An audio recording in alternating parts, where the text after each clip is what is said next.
បាទសួស្តីអ្នកទាំងអស់គ្នាថ្ងៃនេះយើងបន្តវីដេអូទាក់ទងជាមួយនឹងការ edit ឬកាត់តទៅលើ ID card យើងបន្តទៀត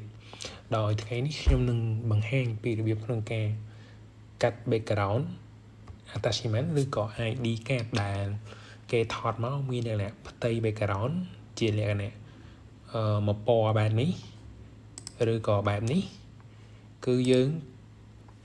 edit ឬក៏កាត់ background ចេញហ្នឹងដោយមិនចាំបាច់ប្រើ tool មួយនេះឬក៏ pen tool ទៀតទេគឺយើងប្រើដោយប្រើ subject អូខេរបៀបកាត់តបែបនេះគឺវាងាយប៉ុន្តែតើតែរូបថតដែលផ្សាយមកមានលក្ខណៈផ្ទៃខាងក្រោយជាផ្ទៃលាតបែបនេះឬក៏បែបនេះទៅយើងអាចប្រើទាក់ទងជាមួយនឹងfunction នឹងបានឥឡូវកុំឲ្យខាត់ពេលខ្ញុំនឹងបង្ហាញពី function មួយហ្នឹងដើម្បីឲ្យបងប្អូនយកទៅប្រើតាមការគូអូខេជាដំបូង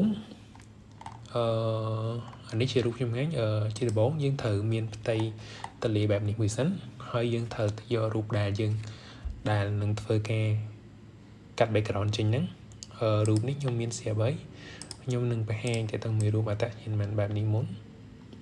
យើងគ្រាន់តែអូសវាចូលក្នុងផ្ទៃហ្នឹងមកនេះអានេះជារូបដែលយើងត្រូវនឹងកាត់ background ចេញយើងចាំបានតាក់ញ៉ាំមិនយើងត្រូវកាត់ background ផ្ទៃខាងក្រោយនេះចេញ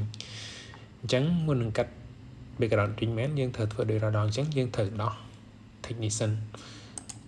ដោយរដងពាក្យ raster layer ហ្នឹងគឺទៅដោះវាសិន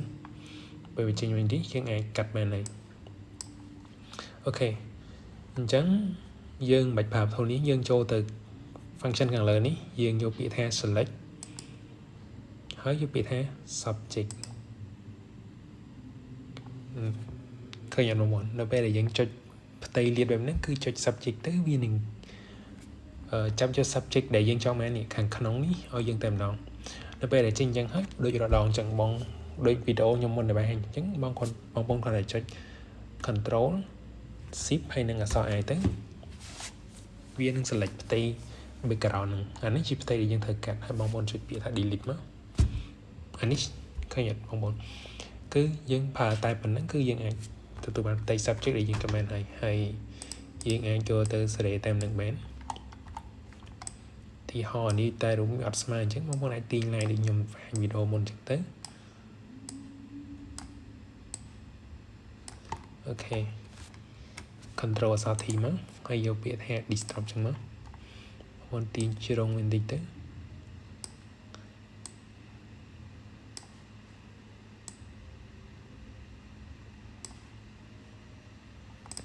ចឹងបានផ្ទៃស្មើខំកន្លែងនេះដោយសារវារៀងដិតបន្តិច